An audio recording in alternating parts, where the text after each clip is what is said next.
Finally back with another video. So I apologize for not being around, but I'm gonna try to post more efficiently, more regularly, and I'm so excited to share whatever I've been making for you guys. Today's video, I want to kind of spend some time and show you guys how I made this piece right up here. We're gonna do it a little bit different compared to the other videos. I know in the past I've done it where I usually have just a time lapse playing and then I'm just in the background talking about it. But I feel like it's very hard to keep track of what's happening in that case. And so I'm gonna try to change things up a little bit, experiment a little bit, and see which method works better. But to get started, this was the final piece. So this was the final image that I created. I pretty much wanted to make Tokyo in the future. I'm very inspired by brutalist architecture, so that's the kind of route that I went for. And before we start anything, the thing that I've learned these past few months that I've been gone is that it's very important to have some sort of sketches, and before you even jump into 3D, it's always important to have something. You don't have to have like crazy good looking sketches. It can be something that can just like get your creative juices flowing, because it can be hard making stuff in 3D from scratch. um, Sometimes when I say hard, I mean in the sense that it can get very time consuming because you can spend hours modeling stuff that you might never use. And so it's a lot easier if you just like spend some hours sketching instead of like spending hours modeling stuff, unless you're like really fast at it. So one thing I've recently learned after doing 3D for at least 3 years now is that I've had more better results with 3D whenever I sketched beforehand. And let me show you what my sketches kind of look like, just to give you an idea on the level of detail that I'm talking about. So this was my final call out sheet, but we're going to ignore all of this stuff in the left. And I'm just going to show you the sketches that I made. So there was the extent of detail that I put in. And the main idea is just that these sketches are for me to figure out how I want to approach the scene. What kind of composition am I looking for? Mainly for me, it's like figuring out composition and lighting to some extent, right? Figuring out the mood, the narrative. And so I was really tied between this shot right here and this shot. And I wanted to make some sort of like this busy area where like you got all these people walking towards this one building. And this building, later I decided that it would be like some sort of like a food court of some sort. And that's how I made the interior shot. And the interior shot that I made was very similar in process to the exterior shot. So after I was done doing these sketches, I decided that I wanted to go with something like this. And then this was the 3D render. So everything that you see in this frame right here was made in 3D. A lot of these assets were made from scratch. A lot of them were kit bashed, and a lot of them were downloaded, So it's like a mixture of different techniques. You have to like know when to prioritize what.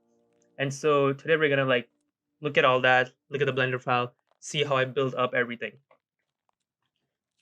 Alrighty, so here is the Blender file, and this was kind of like the shot. And so one thing you want to remember is that you always want to like create for the shot, right? Not just because it's a city, it doesn't mean I have to like populate the entire scene with just like proper city layout. You have to set up a camera and then check how it's looking. Now this right here, one quick tip that I've learned recently from one of Max Hayes' videos: if you're on solid view and you click on this drop down arrow and change to texture, I think usually it's like this way, then you can get like a texture preview, which I feel like it's been pretty good because I get a preview of my texture instead of like, because if you render it or use the material preview, it can be like hard on your GPU sometimes, depending on how many materials you've got. And so this is like a good way to just get like some sort of basic texture. So in the beginning, I had a cube, right? The default cube. And what I tend to do is that everything that you see up here, like this, all of these, well, this is combined now, but like everything was just a default cube in the beginning, even right here. And then what I did is that I got these assets and overlaid on top of it when I figured out my composition. Now these right here, all of these assets, these are from Kevin Jick's asset pack. And so I did use some assets, but then you don't need a whole lot to make something, right? I have a very limited library. I mean, he had a lot of different parts, and so I ended up saving out some of his assets right here, just a couple. And by just using the mirror modifier, you can come up with like some really cool ideas, especially if it's something that's like symmetrical. And what I'm talking about right now is, so for example, like let's use one of these real quick. So to kind of show you guys how I made this central piece right here. So we're just gonna let's take a cube. Let's scale it up a little bit. Okay. All right, so let's drag and drop this right here. Okay, give it a sec. All right, so now what I'm gonna do next is that I'm gonna select this and go to the modifier, add a mirror modifier right here, and then where this, we've got this little eyedropper tool, click on that, click the cube. Okay, so now everything that I do is gonna be mirrored. And so what I can do now is like, maybe scale it up a little bit, put it like that. And I like using Alt D whenever I'm like duplicating, because when you use Alt D, you're making an instance, and so it doesn't affect your overall poly count. And then let's say if I'm making like some sort of a tower right here, and then if I edit this, it'll do it on all four. And one more thing, you see how like, okay, so I guess it's good. Options, make sure you have correct face attribute selected. If you don't have selected, then you'll get like tiling when you extrude. You see that? But when you have it selected, correct face attribution, it just like builds on top of that texture already. So let's say if you wanted to make something weird like that. I don't know what I'm making right now, if I'm being honest with you, but I'm just showing you the power of the mirror modifier. Then I come up here, duplicate that, maybe do something like this, go to tab, grab a couple faces, extrude it down, maybe grab this,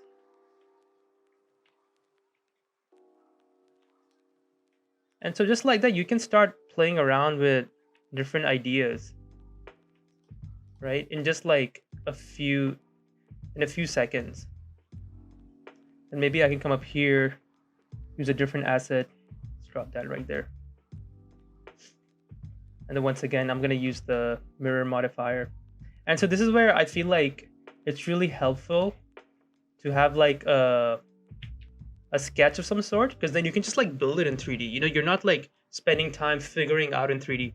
Sometimes it can be helpful when you're doing it that way, but if you want to be faster, it'll be a lot easier if you have a sketch of some sort, and then you just follow that sketch, and then you start building and detailing that in 3D. So let's take this. So yeah, you get the idea. We can just keep building stuff like that.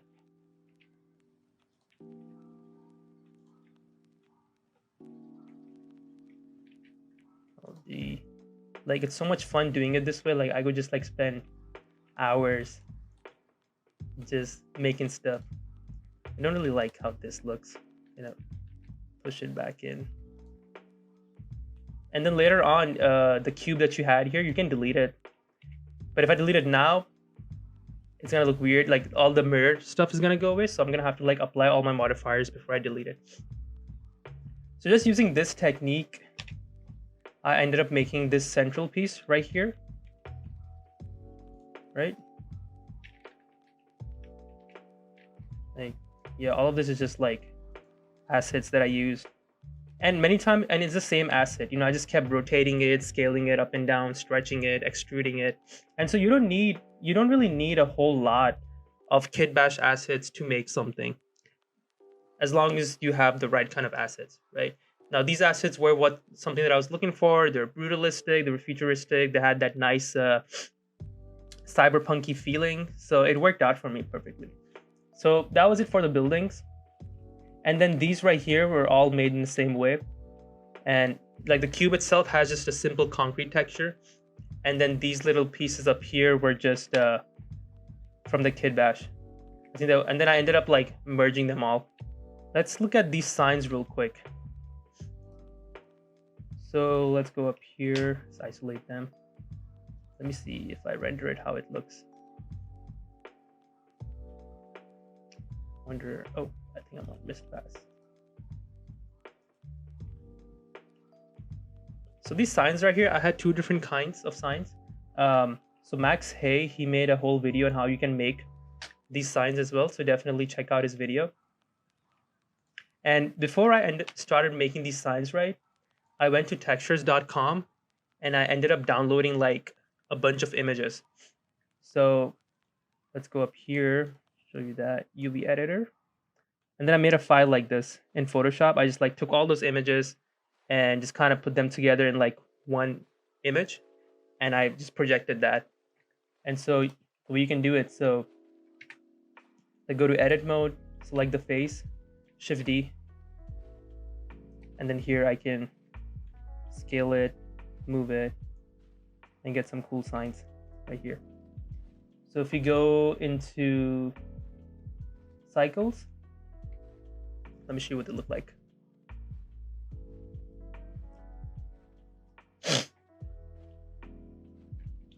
They've got this like nice neon transparency turned on them. And so let's look at the shader editor for this. So the way I shaded this is that I had the image for the signs, right? And that's going into emission so that it like emits light. And then I had another image right here. You see how like it's you got these little pixels. So if you just Google screen pixels or like pixelated texture, something like that, you can find an image and you can plug that into the alpha. And so that gives you this effect. If I take this off, it's just like a simple, plain sign like that. So it adds that extra level of detail. And then for this sign right here, it was pretty much the exact same file that I had for the signs. The only difference is that I had a hue saturation slider up here because I wanted to make all of this blue. And that was pretty much it. So let's go back. And so what I did, I ended up overlaying all these signs all over the place. Provided you use it like, tastefully, don't just like put it all over the place, right? Just see where it works best. And so since I wanted to have, since it's, Tokyo, I thought it'd be cool to have like some cherry blossom trees. Now these trees, I downloaded them. I did not model those trees because you don't want to, if I'm being honest with you, modeling trees is such a hassle, Now if you have a scene where your tree is just like, it doesn't have any leaves, it's just like a weird looking alien type tree of some sort, then yeah, make that in Blender, But if it's just like a generic tree for set dressing, I would not spend time modeling that because it's going to be a waste of time. So just find a tree I just found a tree online and I just like put it up here. And when it came to, so this sign right here, this is the same thing. It's from that exact same file. And what else do I have? And then those blue signs that I had, I just like put them all over these buildings so that I wanted to have some signs in the distance so that they glow in the dark, right? And then, the entire time when I was making this, when I was laying out everything, I was looking at my camera as well, making sure that I have foreground elements, midground elements, background elements. So let's look at the foreground element real quick. Now these cars right here, I made this using the same technique like how I made the building.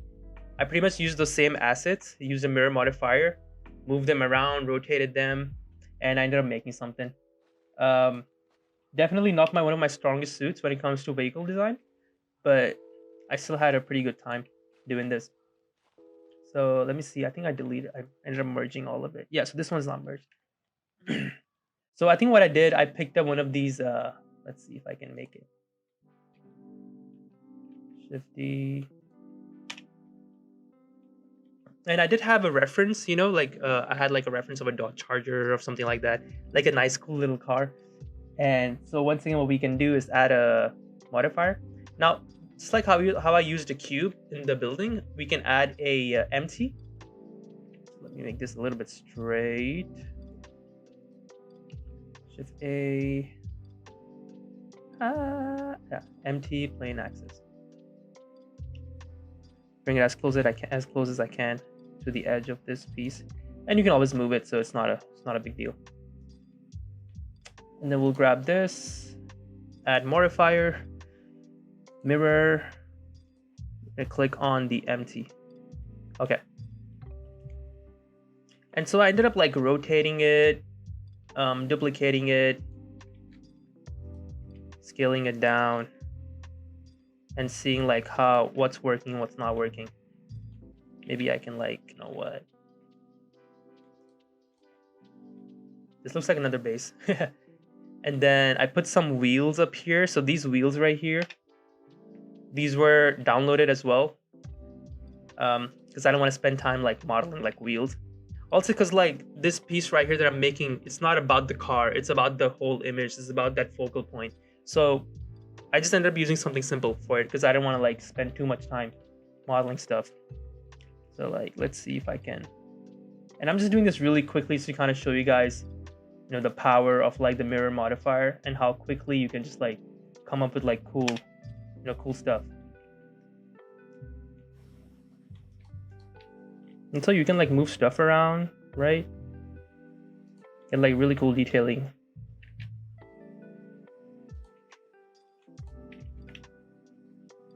Maybe that's like the front part of it. Maybe we got some wheels up here. Connect these to some sort. Hey, look at that. This is really good for if you're making spaceships as well, because then you can just like constantly, you can just like overlay different detailing and all that.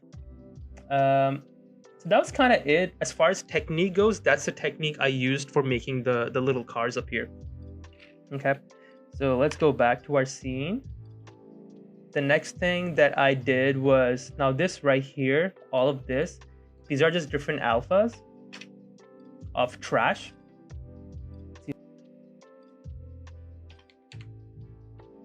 So this was just like a PNG image. So this is not, yeah, it's like burned trash of some sort. And so I just got this off Quixel Bridge. And let me show you what the shader looks like for this guy right here. Oh, wow. So it looks pretty complex, but it's not. It's literally just a PNG image going down your base color. And then you got some normal maps. And I don't know why. I just like, you know, like in Blender, there's like the link option where you go to Bridge and it says export to Blender, and I just do that, and then it just like exports the whole texture in Blender, and then I just like select it from up here. I've got a bunch of different materials that I exported out. This was like the burnt mix right here, and so this is what I pretty much use. And then what I did was I just ended up, I had like I had different kinds. So this was like burnt trash, and there was just like burnt paper and like some extra just papers lying around. So I used those just to kind of like add some more detail to the foreground elements. And then let's see. So these people right here, these are like low poly people.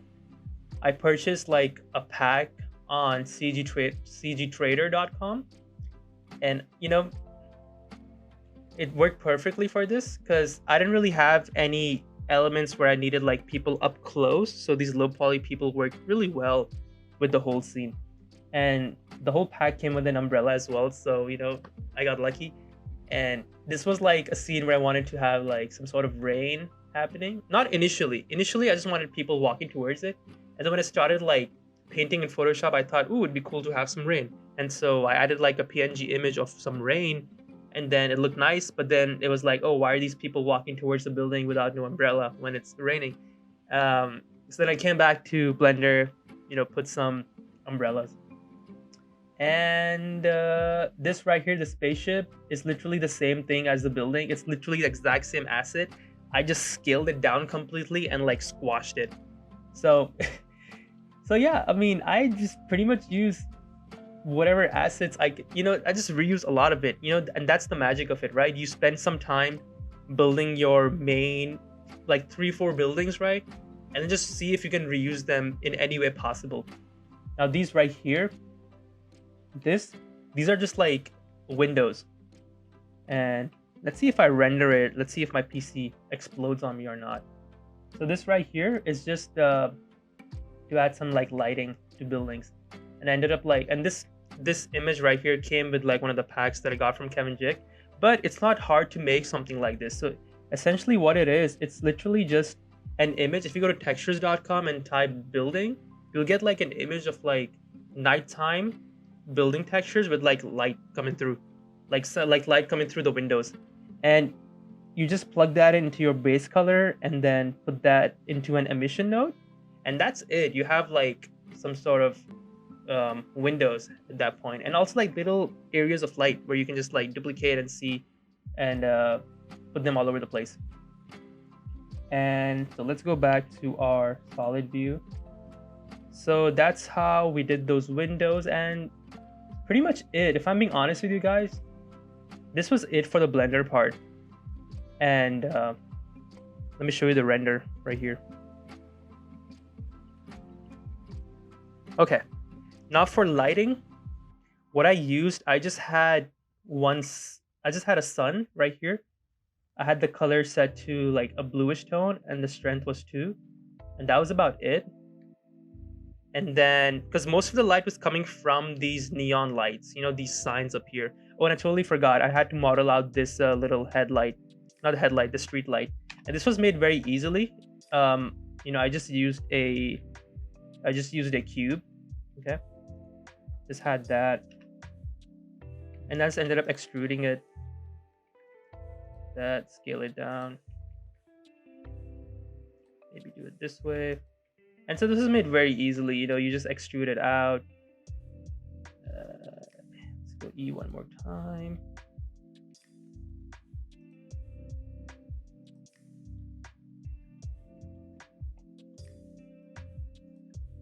Control R, add a loop cut,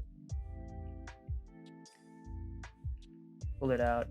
So yeah, this is like the most simplest way to explain it. Once I had that shape down, I ended up adding like more details, like those little pieces. And this texture, I reused this texture from the building assets. So I didn't make any new texture for it. I just copied texture. And the way you copy textures, you like you click the model that you want the texture to be on, then you click the model where the texture is being copied from, hit Control L on your keyboard, and hit Link Materials. And you know what? I was totally wrong. That's not how you do it. So you click the object that actually, you know what? I think it worked. Yes, it did work. My bad. It worked. I just had so many extra textures up here, so I need to delete some of these. There you go. There you go. Okay, so there it is. So I was right. Never mind. Disregard that. Whenever you gotta look at your little texture bar up here. If you have like multiple materials, you have to like remove some of them so that the material that you want actually shows up. Okay, so that's how I made this light pole. And then you guys see this little thing right here. Go back. This right here, this part where the light's glowing from, let's render it. So this was literally just an emission node going to surface. And so when you add an emission node, it like radiates light outwards. And so I used that for the street lights. And I also used it for like stuff like this up here on the building, just to add like those some, you know, cool hotspots. And then after all of that, I had a, so you see all this fog up here, right? I think I'm lagging. So you see all this fog up here? This was just a cube which had principal volume on it. And you just plug that into the volume node, and you have to, I think by default the density is 1, which is like really high for this, so you have to like lower it down to like 0.00 something and see what works and what doesn't work. So this was kind of like this, so this was my extent of 3D in this. As you can see, I pretty much modeled, I didn't model everything from scratch. Some things I did, some things I was able to just like kit bash. So you have to figure out for yourself, like what are those elements you're gonna model yourself and what are the elements you're gonna kit bash. I personally think your focal point should have as much as your own creative input as compared to the other assets. So even though I did use some kit bash assets on my focal point, I still like used it in such a way where it was unique to me. And everything on the side was just like, it didn't really matter. I just duplicated it and put it all over the place. So for my render settings, what I usually do is, for my size of my frame, like the framing, the resolution, I keep it around 4000 by 1800, or I'll put it 4000 by 2000. If I want more of like a cinematic shot, I put it under 1800. If it's like a personal piece, then 2000 works a lot better. And then let's go to the render settings. Up here, I have my noise threshold turned down to 0. By default, it's 0.01, I think. And I turned it down to 0.1 because it's a lot faster that way. And your max samples by default, it's 4096, and you don't need that many. So I turned that down to 200. It works perfectly. And then the other thing that I do is you want to turn on under acceleration structure, you use spatial splits and final render persistent data. And I don't know how it works, but it just makes everything go a lot faster. Oh yeah, right here. It's called fast GUI approximation. Now, when you click this, it does affect your render a little bit. Let me click on it. But not a whole lot. What it does is that the fog that you have and the elements behind the fog, it simplifies that a little bit. And so when you have that turned off, actually, so there isn't much of a difference, but usually it helps rendering it a little bit better. When I was doing an interior shot of a different project and I had like some light coming through a window, when I had fast GI approximation turned on, everything was like super foggy. And so it was working really nicely for that. In this case, it worked and didn't work. I think I forgot to turn it on, if I'm being honest with you. And so there wasn't a lot of difference. But you want to use these settings and your render times are going to be like really fast. And I don't have like a great machine, and it rendered in like 10 minutes with all of this shit up here. So after I'm happy with my render, it's time to get some render passes. So to get a render pass, you want to change to EV from cycles. And go up here. Actually, no, not this. Go back. Okay. We'll go up here. Okay.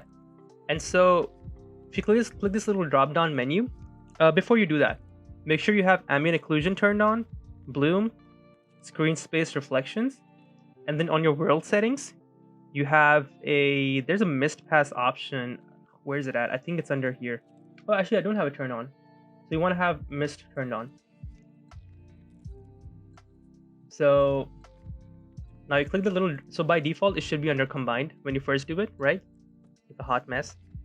That's why I don't really like using Eevee for most of my render. Cycles works a lot better. Some cases Eevee works too, but you know, just situational. So I always get a emission node.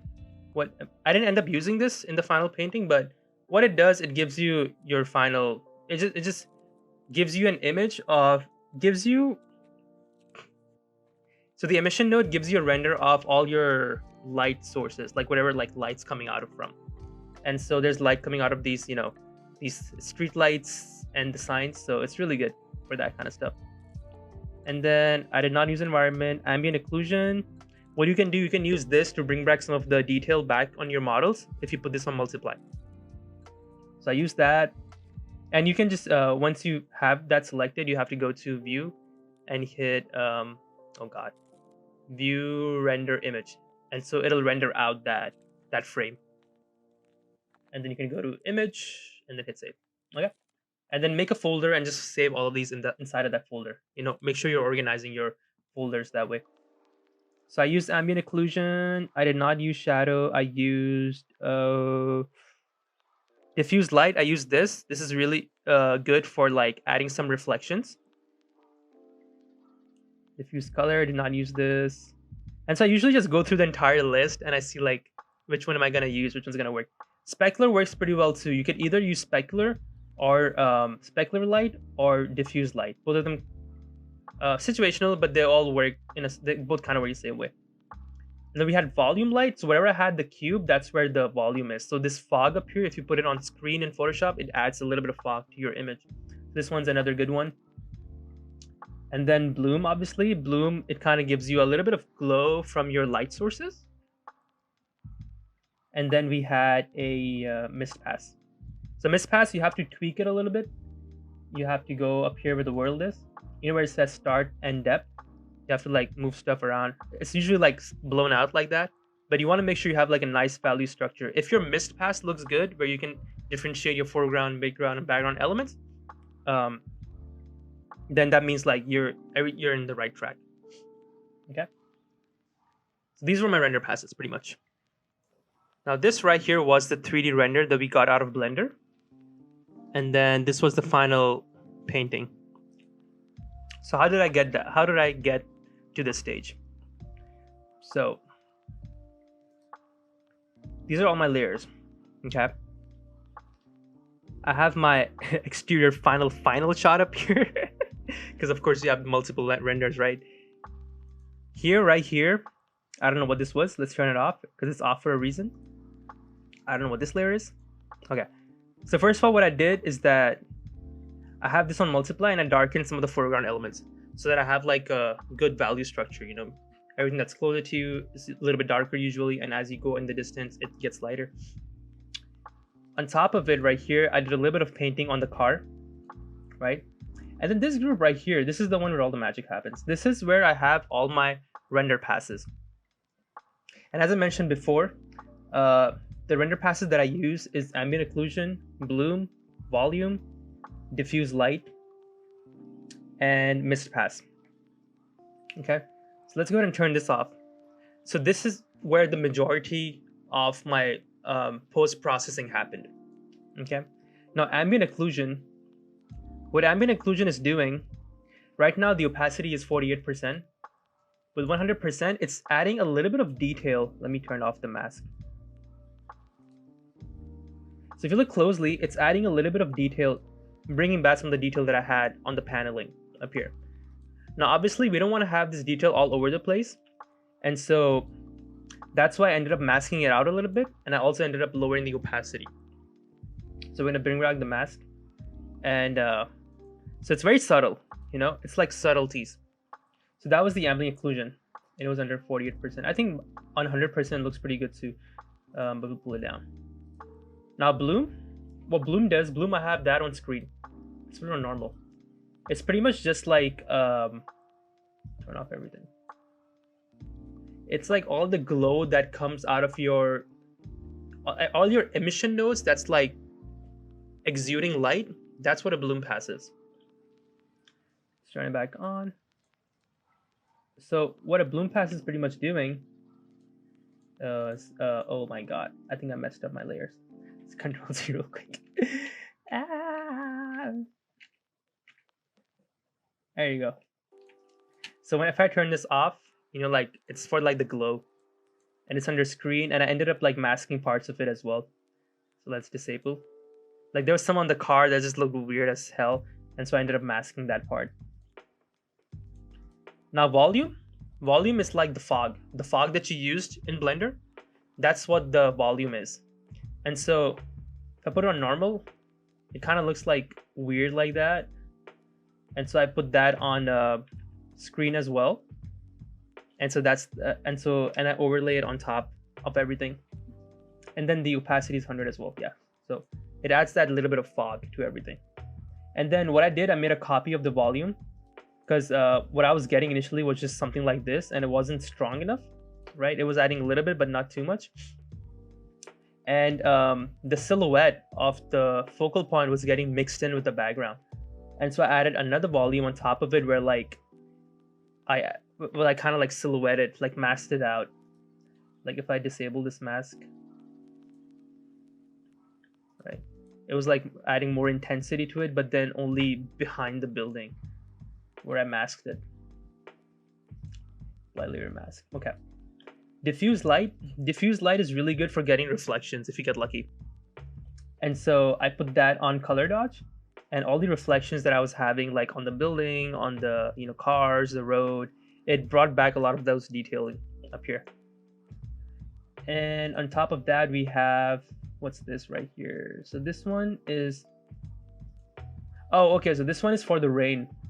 Let's put that on normal. I think I made a, I don't know what I did here.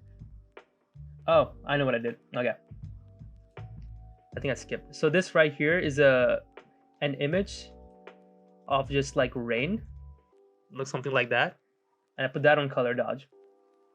And so we got this nice cool effect. And this on top of it is just a duplicate of that rain layer. But then I masked certain areas where I wanted it to be brighter, wherever there's light. Because usually, if you look outside your window and it's raining and there's like a light, you'll be able to see the raindrops in those areas, more clearly than like other parts. And so I kind of wanted to bring back some of that brightness. So that's what this was pretty much. And then this right here is that on the left side, I felt like it was a little too dark. Like, see how dark it was? So I kind of just like lightened it up a little bit. So I'm using a lighten layer with a blue color. I just like glazed a little bit on top of it. And then I had a hue saturation slider. So this is what it looked like before the hue saturation slider. It looks nice, looks very gloomy, but I thought it'd be nice to have some sort of like nice saturated blue color just to kind of look at like a little bit more cheerful, I guess. So this is what it looked like before, and this is after. Both of them work pretty well, if I'm being honest with you guys. I just feel like it looks better with the nice blue vibrant color. And then everything else, like this right here, was a little bit more painting. I added some more fog with just a little bit of with a cloud brush. And then this right here was adding some more glow on the car. And that was it. And let's go over the clown. Oh yeah, this was the clown pass. I forgot.